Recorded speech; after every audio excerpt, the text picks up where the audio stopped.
Friends இங்கே பாருங்கள், பெரிய பொண்ணு வந்து சிக்கன் காலையிலேயே வந்து செஞ்சிட்டோம். வருஷப்பருப்புக்கு எல்லாமே செஞ்சு சாப்பிட்டாச்சு. அவங்க என்ன பண்ணாங்க, சிக்கன் 65 சிக்கன் குழம்பும் இன்றைக்கி நைட் நான் செஞ்சு ட்ரை பண்ண போகிறேன்னு இட்லி செஞ்சுட்டாங்க. சிக்கன் குழம்பு ஒரு அடுப்பில் கொதிச்சிட்ருக்கு, ஒரு அடுப்பில் வந்து 65 கொஞ்சமாக ஃபஸ்ட்டு டைம்ன்றதுமே கொஞ்சமாக ட்ரை பண்ணாங்க. நல்லாவே வந்தது, சூப்பராக வந்தது. கலர் பாருங்கள், கலர்ஃபுல்லாகவும் இருந்தது, சூப்பராக இருந்தது. மிதமான ஒரு அனலில் வச்சு கறியும் நல்லா வெந்து வந்தது, கலர்ஃபுல்லாகவும் இருந்தது, சூப்பராக இருந்தது. ஆனால் பயந்து பயந்து செஞ்சாங்க. கடாய் கூட பாருங்கள், எவ்வளோ குட்டி கடாய் வச்சு செய்கிறாங்க. கொஞ்சமானதுனால கொஞ்சம் கொஞ்சமாக செய்கிறாங்க. ஆனால் டேஸ்ட்டு பக்காவாக வந்ததுங்க, சூப்பராக இருந்தது. என் சின்ன பொண்ணு வந்து டேஸ்ட் பண்ணுறதுக்கு வந்தாங்க. அவங்க வந்து பார்த்துட்டு டேஸ்ட் பண்ணவே இல்லைப்பா. அதை பார்த்தவொடனே எனக்கு அவங்களெல்லாம் கலர்ஃபுல் ஆகிடுச்சு. அப்போது கொஞ்சம் எடுத்து நான் சாப்பிட்டுனே இருந்தேன்.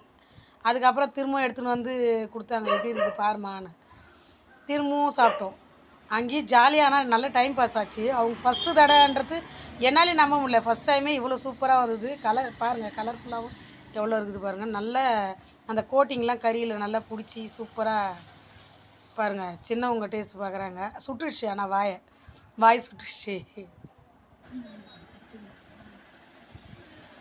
சிக்கன் 65 நானும் சாப்பிட்டு பார்த்தேன், செம்ம டேஸ்ட்டாக இருந்தது. ஆனால் வாய் சுட்டுடுச்சு பாருங்கள். கொஞ்சம் கொஞ்சமாக போட்டாலும் நல்லா இருந்தது. இன்றைக்கி நாளும் சூப்பராக போச்சுங்க. சித்திரை 1 எங்களுக்கு ரொம்ப அருமையாக போச்சு. உங்களுக்கு எப்படி போச்சுன்னு கமெண்டில் சொல்லுங்கள். பாய்.